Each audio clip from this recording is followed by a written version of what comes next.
예수님이 이 땅에 사시는 동안에 예수님은 그 기쁨이 저는 충만했다고 생각을 합니다. 왜냐하면 예수님이 우셨다는 기록은 몇 번 나오지를 않습니다. 언제 나오냐면 예수님이 겟세마네 동산에서 기도하실 때에 눈물을 흘리셨던 그 모습을 우리가 기억을 하나 하고, 또 예수님이 우셨던 것은 나사로가 죽었을 때 그 베다니에 찾아가서 예수님이 우셨습니다. 그리고 또 한 번 예수님이 우셨던 적이 있었는데, 예루살렘을 바라보시면서 돌 위에 돌 하나 남지 않고 예루살렘이 무너질 거다라고 하는 말씀을 하시면서 예수님이 우셨습니다. 그 외에 예수님의 삶은 다 기쁨이 충만한 삶을 사셨다, 이렇게 볼 수 있는데, 그 이유가 뭔가, 예수님이 왜 기쁨으로 충만한 삶을 살 수 있었을까, 이거를 한번 생각해 보시기 바랍니다. 그 이유는 예수님이 무슨 즐거운 일이 있었거나 예수님이 무슨 자신의 마음에 맞는 사람을 만나서 즐겁고 행복했던 것이 아닙니다. 예수님이 기뻤던 이유는 자신이 이 땅에 사는 동안에 내가 무엇을 해야 하는지, 하나님의 목적이 무엇인지를 분명히 아셨기 때문에 그 목적을 이루기 위해서 사는 삶을 사시는 까닭에 예수님은 늘 기쁨이 충만한 삶을 살았던 겁니다. 다른 이유가 아닙니다. 내가 하나님의 뜻을 이루기 위해서 이 땅에 왔고 그 하나님의 뜻을 이루기 위해서 사는 내 삶이 기쁘다, 이렇게 생각을 하셨기 때문에 예수님의 삶은 항상 기쁨이 넘치는 삶을 사셨던 겁니다. 그러니까 환경을 따라서 살지 않으신 거고요, 사람의 의견이나 인기에 연연해서 사시는 분이 아니셨고, 하나님이 주신 목적을 이루기 위해서 사시던 분이 예수님이셨다. 이렇게 우리는 예수님의 기쁨이 충만한 이유를 정리해 볼 수 있습니다. 또 예수님이 이 땅에 사시는 동안에 무슨 문제를 해결하려고 동분서주하지 않으셨습니다. 문제를 해결하려고 사람들은 동분서주하고 사람을 만나고 전화하고 변호사를 만나고 이렇게 하는데, 예수님은 무슨 문제를 만날 때마다 사람을 만나거나 사람에게 부탁을 하거나 동분서주하지 않으셨어요. 항상 예수님은 하나님이 이 땅에 나를 보내신 이유가 뭔가, 그 목적을 생각하고 하나님을 기쁘시게 하면 내 모든 문제가 해결된다고 하는 기본적인 이 신앙의 삶을 우리에게 보여주셨기 때문에, 하나님이 내게 주신 목적이 뭐냐, 그걸 이루기 위해서만 달려가셨기 때문에 저절로 다른 문제들은 다 해결이 되는 경험을 하셨다는 겁니다.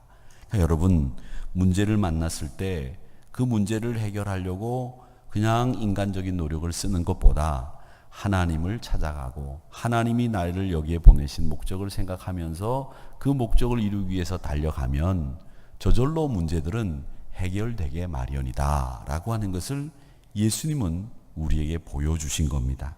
그러니까 하나님 아버지를 기쁘게 하시는 일에 예수님은 집중하신 겁니다. 그래서 당신이 내가 이 땅에 오신 목적이 뭔지를 말씀하시고 있는데, 누가복음 5장 32절에 보면 내가 의인을 부르러 온 것이 아니다, 죄인을 불러 회개시키기 위해서 이 땅에 왔다, 이렇게 말씀을 하셨고, 또 마가복음 10장 45절에 보면 인자가 이 땅에 온 것은 섬기려고 온 것이지 너희들을 섬김을 받으려고 온 게 아니고 대속물로 너희들에게 주려고 온 것이지 내가 대속물을 받으려고 온 것이 아니다, 이렇게 말씀을 하셨습니다. 요한복음 10장 10절의 말씀에도 우리에게 유명한 말씀을 하셨죠. 내가 온 것은 양으로 생명을 얻게 하고 더 풍성히 얻게 하려고 왔다, 이렇게 말씀을 하시면서 예수님이 이 땅에 오신 이유를 분명하게 말씀을 하셨습니다. 이것이 예수님이 이 땅에 오신 목적이기 때문에 그 목적을 향해서 달려가는 삶을 예수님이 사시면서 자신이 이 목적을 위해서 사는 그 삶을 산다면 나는 기쁘다, 이렇게 생각을 한 겁니다. 여러분, 환경 때문에 기뻐하지 마시고 여러분들이 이 땅에 오셔서 하나님의 뜻을 이루어가는 그 여러분의 모습 때문에 기뻐하시기를 주의 이름으로 축원합니다. 그게 진짜 기쁨이라는 거죠. 바울도 기쁨이 충만한 삶을 살았습니다. 바울이 내가 왜 여기서 있어야 되는지 그 목적을 알고 내가 존재하는 이유도 알았기 때문에 모든 일을 하나님이 나에게 하라고 하신 일에 집중하면서 바울도 사명을 감당했습니다. 빌립보 성도들 향해서 바울이 명확한 목적을 가지고 살라고 말씀을 하시면서 자신과 같이 하나님이 주신 목적을 가지고 살 때에는 어려운 환경도 초월할 수 있고 기쁨을 만들면서 살 수 있다고 가르쳐 줍니다. 자, 그러면 여러분, 기쁨을 만드는 삶이라고 하는 것은 우리가 어떻게 살아야 될 것이고 그 기쁨을 만들어내기 위해서 우리가 붙잡아야 될 인생의 목적이 뭐냐, 이걸 분명히 하셔야 됩니다. 내가 기쁨의 삶을 살기 위해서 붙잡아야 되는 목적, 그게 뭐냐는 거예요. 여러분, 여러분의 목적이 뭐냐에 따라서 여러분의 기쁨의 질도 양도 달라져요. 여러분이 만약에 내가 돈을 많이 모으는 게 내 삶의 목적이다 그러면 돈이 안 모여지면 덜 기쁜 거죠. 돈이 많이 모이면 기뻐지는 거죠. 내 인생이 쾌락이다. 쾌락을 얻을 수 있는 길이 열리면 기쁘고, 쾌락을 얻을 수 있는 길이 없으면 그냥 한심한 내 인생이다, 이렇게 생각하게 되는 거죠. 내 인생의 목적이 뭐냐에 따라서 여러분 기쁨이 양도 질도 달라진다는 거예요. 어떤 분은 책을 읽는 기쁨을 가지고 계신 분들도 계세요. 또 어떤 분들은 기도하는 기쁨을 가지고 계신 분들도 계시죠. 좋은 기쁨들입니다. 그런데 더 중요한 것은 하나님이 나에게 주신 이 땅에서의 삶의 목적이 뭔지를 알고 그걸 감당하면서 느끼는 기쁨이 진짜 기쁨이라는 거예요. 그 가운데 기도의 기쁨도 가지시고 찬양의 기쁨도 가지시고 하나님 앞에 예배를 드리는 기쁨도 있으셔야 되는 거죠. 그래서 이 예배 자리에 오면 항상 기쁨이 넘쳐야 돼요. 항상. 왜? 이 예배가 하나님이 우리에게 주신 목적 중에 하나이기 때문에 그렇죠. 하나님의 영광을 드러내는 일, 그걸 내가 하기 위해서 이 땅에 하나님께서 부르심을 받게 하셨기 때문에 여러분들이 이 자리가 기쁨의 자리가 되어야 되는 거예요. 그러니까 인상을 펴세요. 인상 쓰면 주름만 생기죠. 뭐가 좋은 게 있겠습니까? 자, 그러면 우리가 이 기쁨을 만들기 위해서 사도 바울이 붙잡았던 인생의 목적이 뭐냐? 제일 먼저요, 여러분, 기쁘게 살기 위해서는 우리 인생의 목적을 딱 설정해야 되는데 그 인생의 목적이 뭐냐? 사도 바울은 오늘 20절에 보니까 그리스도를 존귀하게 만드는 것, 그게 우리의 인생의 첫 번째 목적이라고 말하고 있습니다. 사랑하는 성도 여러분, 그래서 20절 말씀에 보면 뭐라고 얘기를 하고 있느냐면 내가 살든지 죽든지 내 몸에서 그리스도가 존귀하게 되게 하려 하나니, 그리스도를 존귀하게 한다는 말이 뭐냐? 존귀하게 한다는 말은 존경하고 귀하게 여긴다는 말이기도 하지만요, 크게 만든다는 뜻도 있어요. 크게 만든다, 확대해서 잘 보이게 한다, 이런 뜻도 있습니다. 바울은 예수님이 자기를 통해서 크게 많은 사람들에게 보여지기를 원했습니다. 바울 사도는 자기 몸을 통해서 예수님이 분명하고 확실하게 드러나기를 원했습니다. 그것을 간절하게 소망했기 때문에 바울 사도는 살든지 죽든지 내 몸에서 그리스도가 존귀하게, 내 몸을 통해서 예수님이 많은 사람들에게 잘 보여질 수 있도록, 내 몸을 통해서 그리스도가 많은 사람들에게 크게 보일 수 있도록, 그것이 내 인생의 목적이고 그걸 이루기 위해서 살면 내 마음속에 기쁨이 꽉 찬다. 이게 바울의 고백입니다. 예수님 모르는 사람들은 예수님이 안 보이죠. 우리 교회를 아는 사람들은 이 교회 앞을 지나가다가도 교회 겉모양만 봐도 지금 안에서 예배를 드리는지 예배를 드리지 않는지 다 알 수 있어요. 또 우리 교회를 아는 분들은 지나가면서 오늘 무슨 행사를 하는지 다 알죠. 근데 관심이 없는 사람들은 어느 때 지나가든지 교회 안에서 뭐를 하는지 관심이 없습니다. 보이지 않는 거죠. 마찬가지예요. 여러분들이 예수님을 사랑하고 예수님에게 관심을 가지면 예수님이 보여요. 예수님이 느껴져요. 예수님의 임재가 여러분 삶 속에 느껴지니까요. 그런데 예수님에게 관심이 없고 예수님을 잘 모르면 예수님이 나와 함께 있다고 하는 것이 느껴지지도 않을 뿐더러 일주일 내내 예수님이 내 곁에 있다고 하는 것이 머릿속에 생각이 한 번도 안 든다니까요. 항상 자기 생각이죠.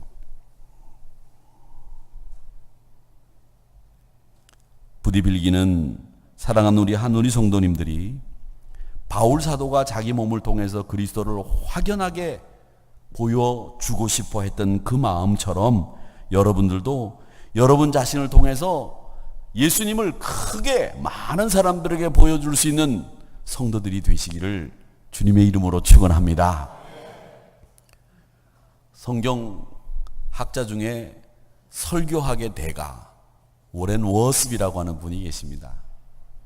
한 20년 전에 그분의 책이 정말 목사들에게는 많이 읽혀졌습니다. 그분이 성경을 바라보는 시각이 이렇게 탁월하고 뛰어나다는 것을 저희들은 그분 책을 읽으면서 놀라고 깜짝깜짝 놀라면서 이야 정말 대단하다 그렇게 생각했던 목사님이 한 분 계셨는데 그 워렌 워슬비라고 하는 목사님이 뭐라고 얘기했느냐면 우리 그리스도인들은 안 믿는 사람들에게 망원경, 현미경 같은 존재여야 한다라는 유명한 말을 하셨습니다. 그 말은 뭐냐면 우리가 예수님이 하나님이 멀리 계셔서 안 보이는 것처럼 멀리 계신데 우리 그리스도인들이 그 멀리 계신 하나님을 가까이에서 만원경을 보듯이 보일 수 있도록 하는 사람들 바로 우리들이다. 예수님과 하나님과 놀라운 신앙의 이적들이 너무 작아서 보이질 않는데 우리는 현미경이 되어서 그 예수님이 하나님이 하신 조그마한 일이라도 잘 보일 수 있도록 만들어주는 사람들이 우리 그리스도인들이다. 아주 유명한 말을 하셨습니다. 예수님 모르는 사람들 예수님 안 보이죠. 중요하게 생각하지도 않죠. 그런데 그런 사람들을 향해서 믿는 사람들이 이 삶을 통해서 그리스도가 크게 잘 보이게 만들어줘야 된다는 얘기입니다. 그리스도는 보이지 않지만 자기만 크게 보이게 하려고 하는 사람들이 있어요. 자기만 크게 보이려고 하는 사람이 있단 말이에요. 저는 한국교회 성향 중에서 좀 이런 그 흐름이 있었는데 한 15년 전에 목사님들이 당신 이름을 성경에 있는 이름으로 바꿔가지고 부르시는 경우들이 있었습니다. 윤창룡 목사면 윤창룡 목사여야 되는데 윤바울 목사 이렇게 이름을 바꿔서 쓰는 거죠. 정영호 목사인데 정다윗 목사 이렇게 이름을 바꾸는 거죠. 저는 그렇게 이름 바꾸는 목사님들을 보면서 참 걱정스럽게 생각을 했던 것 중에 하나가 뭐냐, 목사가 모든 일의 중심이 되는 거 이거 참 위험한 일이다라고 저는 생각을 했었습니다. 여러분 그리스도가 중심이 돼야 되겠죠. 예수님이 중심이 돼야 되지 목사도 장로님도 권사님도 그 누구도 교회의 중심은 예수님을 대체할 수 없습니다. 이 원칙을 우리는 저부터 시작해서 골고루 이 원칙을 지켜나가야 됩니다. 목사에게는 교회 주인은 예수님입니다. 그렇게 이야기해놓고 만약 자기가 교회 주인 노릇하려고 한다면 그것도 틀린 이야기죠. 그런 얘기를 하려면 정말 예수님이 주인인 것처럼 생각하고 판단하고 행동해야 될 것입니다. 자아가 강하게 살아있으면 그리스도가 내 몸 안에 살진 못해요. 내가 살아있는데 어떻게 그리스도가 살아있어요? 내 감정, 내 욕심, 내 자존심이 안 죽으면 예수님이 가리워지고 내가 드러나는 거고, 내 감정과 내 욕심과 내 자존심이 죽으면 그리스도가 드러나는 거예요. 그러니까 우리 몸에는 그리스도가 살아나야 되고 나는 죽어야 되는 이 어려운 일들이 계속 내 몸 안에서 일어나야 되는 거죠. 근데 그게 쉬운 일이 아니에요. 얼마나 어렵습니까? 그리스도는 자꾸 죽고 나는 자꾸 살아나잖아요. 그게 힘든 거죠. 필기는 저를 비롯해서 우리 사랑하는 성도 여러분, 그리스도가 살아나게 되기를, 내 몸에서 그리스도가 살아나게 되기를 주의 이름으로 축원합니다. 어떤 사람에게는 사는 것이 지식이에요. 어떤 사람은 사는 것이 돈입니다. 어떤 사람은 사는 것이 명예예요. 그런데 바울 사도는 뭐라고 고백하느냐? 내가 사는 것은 그리스도라. 그렇게 얘기하고 있지 않습니까? 내가 사는 게 그리스도라. 얼마나 멋있습니까? 이 바울 사도가 생긴 건 그렇게 생겼어도 생각하는 거하고 말하는 건 진짜 우리 사람 마음을 확 휘어잡는 멋진 말들을 하면서 신앙의 대가라는 느낌이 팍팍 온단 말이죠. 내가 사는 것이 아니고 내 안에 그리스도가 산다. 이런 말을 누가 했겠어요? 바울이 아니면 할 수 없는 말이죠. 그래서 바울은 내가 중요한 존재가 되는 것을 원하는 것이 아니라 그리스도가 중요한 존재가 되는 것을 늘 사모하고 그렇게 되기 위해서 살았기 때문에 그의 마음속에 기쁨이 떠나지 않았다는 사실을 기억하시기를 축원합니다. 내 몸 안에서 예수 그리스도가 존귀하게 되는 것을 갈망하시기를 축원합니다. 이같이 삶의 목적이 명확해야 됩니다. 바울이 처음부터 그렇게 살았느냐? 그렇게 살지 않았어요. 바울은 많이 배운 사람입니다. 그래서 대제사장도 그렇고 서기관들도 그렇고 바울이 공회 앞에 나가가지고 그리스도 예수가 이 땅에 올 수밖에 없는 이유를 설명하고 예수님이 이 땅의 구세주라고 하는 것을 설명하니까 대제사장과 서기관들이 나서서 뭐라고 그랬느냐? 바울을 향해서 야 바울아, 너 많은 지식이 학식이 너를 미치게 했도다. 그렇게 이야기할 정도로 이 바울은 지식이 정말 대단한 사람이었어요. 자기 자랑이 강한 사람이었고 자신의 야망을 앞세우고 살았던 사람이었고 자기 확신이 여기 앉아있는 저희들보다도 그 누구보다도 강한 사람이 바울이었습니다. 그런 그가 그리스도인을 잡으러 가다가 다메섹 도상에서 예수님 만나지 않았습니까? 그리고 인생이 바뀌었어요. 위대한 인생이 됐습니다. 예수님과 새로운 아름다운 관계가 시작이 됐습니다. 예수님이 바울 안에 사시기 시작했습니다. 그리고 예수님이 바울의 삶을 통해서 드러나게 되었습니다. 예수님의 생각이 바울을 통해서 이루어지게 되었습니다. 예수님의 사랑이 바울을 통해서 다른 사람에게 흘러가기 시작했습니다. 거룩한 목적이 이루어지면서 바울은 이제까지 경험하지 못했던 놀라운 기쁨을 맛보게 된 겁니다. 레오나르도 다빈치를 여러분 아실 겁니다. 밀라노에 가보면 이 밀라노 그 대성당에 가보면 이 다빈치가 그린 최후의 만찬이 있습니다. 근데 이 최후의 만찬은 여러 개가 있어요. 화가들이 여러 사람들이 그렸는데 그 중에 제일 유명한 이 최후의 만찬 그림은 다빈치가 그린 겁니다. 근데 이 다빈치가 그린 이 최후의 만찬은 이 중세시대 때 수도원의 식당에 이 최후의 만찬을 그리는 것이 유행이었다고 합니다. 그래서 이 수도원이나 교회 식당에 최후의 만찬 그림을 화가들이 주로 그렸대요. 그러니까 우리 같으면 식당에 이제 이런 그림을 그리는데 액자 같은 걸 안 그리고 화가를 불러서 예수님의 최후의 만찬 그림을 그리는 것이 그 당시 유행이었다는 거죠. 근데 이제 로마 교황청에서 밀라노 대성당에다가 이 최후의 만찬 그림을 그릴 화가를 구하다가 누구의 추천을 받았냐면 루도빙코라고 하는 그 공이, 이 사람이 레오나르도 다빈치를 추천했어요. 그때 레오나르도 다빈치가 43살이었다고 합니다. 그래서 이제 레오나르도 다빈치가 최후의 만찬 그림을 이제 그리기 시작을 했는데, 다 그리고 난 뒤에 이 루도빙코 공이 와서 최후의 만찬을 이렇게 보더니 아무 소리 안 하고 돌아가더래요.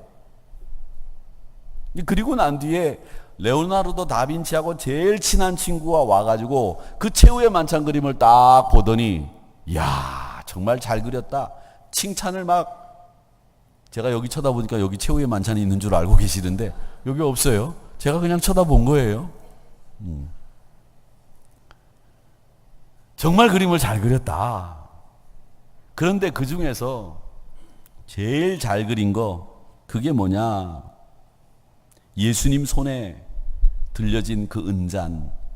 이야, 정말 섬세하고 생동감 있고 내가 눈을 뗄래야 뗄 수가 없다, 그렇게 얘기했어요. 근데 그 이야기를 듣고 다빈치가 그 최후의 만찬 그림에 있는 예수님 손에 들려있는 은잔을 싹 지워버렸어요. 왜? 다빈치는 자기가 가지고 있는 생각은 그 그림을 그리면서 이 그림에서 제일 중요한 포인트는 예수님이 돼야 된다고 생각을 했기 때문에 그 어떤 것도 예수님보다 주목을 끌거나 비중이 있다고 생각하는 건 다 지웠다는 거예요. 예수님이 모든 그림의 중심이 돼야 되고 우리 생각의 중심이 돼야 된다라고 하는 다빈치의 생각이 반영된 그림이었다는 겁니다. 여러분, 예수님을 바라보지 못하게 만드는 게 뭡니까? 여러분의 학식, 여러분의 지식, 실력, 여러분이 가지고 있는 것들, 그런 것들 때문에 예수님을 바라보지 못한다면 그런 것은 여러분 신앙에 도움이 되는 게 아니죠. 도리어 장애물이죠. 여러분이 가지고 있는 것, 여러분이 지금까지 쌓아놓은 것들이 예수님을 더 가까이 할 수 있도록 만들어야지, 여러분들이 쌓아놓고 여러분들이 가꾸어 놓은 것들이 여러분이 예수님께로 나가는데 발목을 잡게 한다면 그건 예수님이 지금까지 여러분에게 원하는 것도 아니고 여러분이 지금까지 쌓아왔던 모든 것이 무위, 헛것이라는 거예요.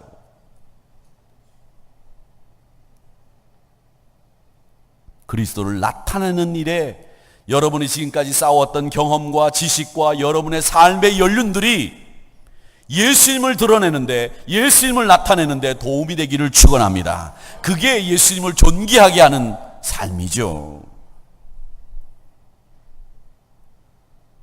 그 다음에 하나 더, 우리는 이 복음에 합당하게 사는 삶이 이 기쁨을 만들어내는 우리 인생의 목적입니다.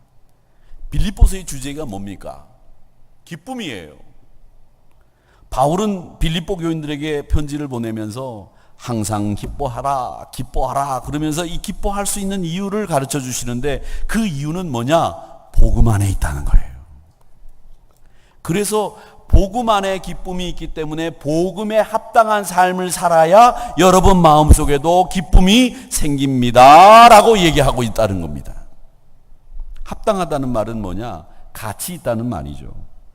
그리스도인의 기쁨은 가치와 관련이 있는데, 가치를 측정하는 기준이 뭐냐? 잠재력입니다. 물은 생명을 유지할 수 있도록 도와주기 때문에 가치가 있는 거고요, 씨앗은 조그만하지만 열매를 맺을 수 있기 때문에 가치가 있는 거죠. 그 속에 담겨있는 잠재력이 어마어마하기 때문에 그 씨앗을 통해서 큰 나무가 되기 때문에 그 씨앗이 가치 있는 거예요.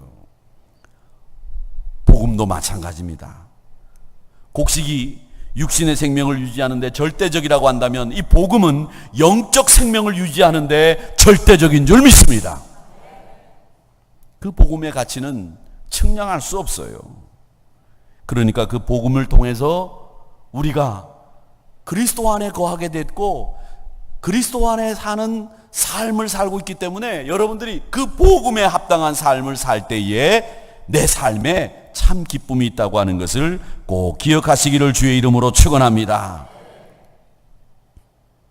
지금은 이제 중국에 진출을 해서 정말 거대 기업이 됐지만 이 이랜드라고 하는 회사는 지금 회사 이름 기업 이름만 이랜드로 남아있지 의류들도 다 브랜드 이름을 바꾸었어요. 그래서 이랜드가 얼마나 큰지 여러분 잘 가늠이 안 되실런지도 모르겠지만 중국에서는 이랜드는 유명한 그 명품 브랜드 샤넬처럼 중국 사람들은 이랜드에서 나오는 물건들을 그렇게 소중하게 그렇게 귀하게 여깁니다. 근데 이 박성수 회장님이 늘 가장 강조하는 게 뭐냐 하면 젊은이들에게 여러분에게 진짜 좋은 친구는 누군지 아십니까? 진짜 좋은 친구는 여러분에게 잘 해주는 친구가 아니라 여러분에게 좋은 기회를 주는 친구가 진짜 좋은 친구입니다. 그런 이야기를 늘 하고 다닙니다. 내게 좋은 기회를 제공할 수 있는 친구가 진짜 친구라는 거예요. 사람은 누구를 만나느냐에 따라서 인생이 달라질 수 있습니다. 좋은 인생에 좋은 기회를 가지려고 한다면 좋은 사람을 만나야 됩니다. 좋은 사람을 만나야 그 사람의 선한 영향력을 내가 받게 되고 그 사람과 같은 삶의 궤적으로 따라갈 수 있는 거예요. 그 좋은 친구 만나는 게 우리 자녀들에게 주는 축복 중에 축복이에요. 그래서 제가 부모된 우리 성도님들에게 늘 강조하는 것이 기도하실 때마다 우리 아들, 딸들이 좋은 사람 만나게 해달라고 이 기도를 빼놓지 말고 하라고 말씀드리는 이유가 바로 그겁니다. 좋은 사람을 만나야죠. 그래야 좋은 스승도 만나고 좋은 벗도 만나고 좋은 기회도 생기는 거죠. 그래야 그 인생이 자신의 역량을 펼칠 수 있는 장으로 올라서는 거예요. 위대한 인물들 보세요. 그 인물들이 좋은 인물을 만났기 때문에 위대한 인물들이 됐는데 그 좋은 인물이 누구냐? 예수님이었어요. 저는 제 밑으로 2살 어린 남동생이 하나 있습니다. 저는 이 친구한테 늘 빚을 지고 있다고 생각해요. 왜냐하면 제가 중학교 다닐 때 참 교회 가니까 말이죠. 선배들이 맨날 때리고 말이죠. 욕하고 선배들이 말이죠. 교회 일 하는데 두서도 없고 마음에 안 맞더라고요. 그래서 내가 교회 2줄 빠졌어요. 그랬더니 남동생이 저를 옥상으로 올라오래요. 내가 올라오라고 하는 게 아니라 지가 나를 올라오라고 그러더라고요. 남동생이 저보다 덩치가 더 크거든요. 그래서 제가 올라갔어요. 옥상 계단에 딱 앉아서 둘이 앉아가지고 이야기를 나눴던 그 기억이 아직도 잊혀지지 않습니다. 형, 교회 다닐 거야, 안 다닐 거야? 안 다닐 거야. 왜? 그 누구 아무개 정말 보기 싫다. 형, 우리가 배울 때 교회 다니는 게 사람 보고 다닌다고 배웠어? 아니, 그러면 형 그거 아니잖아. 그런데 마침 그때 제가 다니는 교회가 우리 교회 옥상에서 이렇게 보이거든요. 그 교회에서, 우리 교회 옥상에서 예배 시간 옛날에는 30분 전에 종 치고 10분 전에 종 쳤는데 종을 치는 거예요. 새마을 앰프로 종을 땡땡땡 치는 게 아니라 왜 스피커로, 새마을 앰프 스피커로, 교회 스피커로 이렇게 종이 이렇게 나가잖아요. 그때 제가 가슴 속에 쿵 하고 누군가가 망치로 큰 해머로 치는 것 같은 느낌을 받았어요. 그래. 제가 그래서 그 친구 때문에 다시 열심히 교회 나가기 시작했어요. 제가 빚진 거죠. 그래서 저는 가끔 그런 생각합니다. 참 제가 좋은 동생을 줬구나 이런 생각을 합니다. 좋은 사람을 만나는 것. 지금 제가 생각할 때는 그때만 좋은 동생이었고 그 이후로는 좋은 동생이 된 적이 별로 없었어요. 근데 그때는 지금 생각해 보니까 좋은 동생이었던 것 같아요. 여러분, 이 좋은 사람이 성경에는 많이 나오지만 그 중에 제일 좋은 사람은 저는 바나바라고 생각해요. 저는 여러분들이 꼭 이 기쁨의 성도들이 되고 기쁨을 만들어가는 분들이 되기 위해서, 복음에 합당한 삶을 살기 위해서 저는 여러분들에게 꼭 소개드리고 싶은 분이 이 바나바입니다. 바나바는요, 원만한 성품의 소유자예요. 바울 사도가 예수님을 믿고 난 뒤에 원래 그 베드로를 비롯한 사도들을 만나려고 했는데, 이 바울 사도가 굉장히 자존심도 세고 깐깐한 사람이에요. 섣불리 자기 문을 열고 이렇게 사도들에게 다가갈 만한 사람이 아니에요. 그리고 사도들도 볼 때 저 바울이라고 하는 사람이 회심했다고는 하나, 얼마 전까지 예수님 믿는 사람을 잡아 죽이려고 갖은 수를 쓰던 사람인데, 저 사람을 만났다가 괜히 우리 목숨이 달아나면 어떡해? 섣불리 만날 수 없잖아요. 그러니까 바울도 그렇고 사도들도 그렇고 섣불리 서로 만날 수 없는 상황에서 중간에 다리를 놔준 사람이 누구냐 하면 바나바였어요. 바나바. 그러니까 이 바나바가 얼마나 원만한 성품의 사람이고, 바울에게도 그렇고 12사도들에게도 그렇고 인정을 받는 사람이었느냐라고 하는 것을 알 수 있죠. 또 바나바의 이야기를 하나만 더 하고 끝날까요? 예루살렘 교회가 스데반이 순교를 하면서 뿔뿔이 흩어졌어요. 그래가지고 안디옥 교회를 세우게 됐는데, 이 안디옥 교회가 급성장하는 거예요. 헬라인들이 들어와서 예수를 믿고 유대인들이 개종해서 예수를 믿으면서 이 교회가 막 성장을 하는데, 그 교회에 가서 복음을 전하고 사역을 할 만한 사람을 보내야 되겠는데 누구를 보내야 될지 사도들이 걱정을 하고 있었어요. 근데 그때에 이 바울이 가야 되느냐, 베드로가 가야 되느냐, 이런 생각을 하고 있을 때에 예루살렘 교회가 안디옥 교회 성도들을 위해서 보내야 될 사람을 뽑자 해서 뽑힌 사람이 누구였느냐? 바나바였어요. 그래서 이 바나바가 안디옥 교회를 가서 복음을 전하고 사역을 했는데, 사도행전 11장에 보면 안디옥 교인들이 바나바로 온 것을 보고 너무 기뻐하고 너무 좋아했다라는 기록이 남아 있습니다. 그건 뭘 얘기하느냐면, 헬라인에게나 유대인에게나 이 바나바가 다 환영받던 사람이었다고 하는 사실, 또 바울에게나 사도에게나 다리를 놓아줄 수 있는 원만한 성품의 사람이었다고 하는 사실, 이게 바나바가 가지고 있는 특징이었습니다. 왜 그가 그런 특징을 가질 수 있었느냐? 복음에 합당한 삶을 살았기 때문에, 예수님이 나에게 주신 목적이 뭔지를 알고 살았기 때문에 그가 그런 삶을 살 수 있었다는 겁니다. 사랑하는 성도 여러분, 가장 귀한 분은 예수님입니다.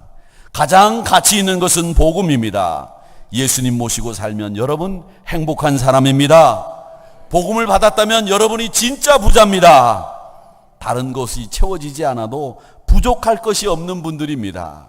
복음에 합당하게 사시는 삶, 그것을 여러분의 삶의 목적으로 삶으시면 여러분은 기쁨을 만들어낼 수 있는 분인 줄 믿습니다. 그리스도를 존귀하게 드러내는 삶을 사시기를 축원합니다. 그러면 여러분 기쁨이 충만한 삶을 살 수 있다는 것을 기억하시기를 바랍니다. 자, 따라합시다. 그리스도를 존귀하게 하자. 복음에 합당하게 살자. 내가 바나바다. 이게 오늘 설교의 핵심입니다.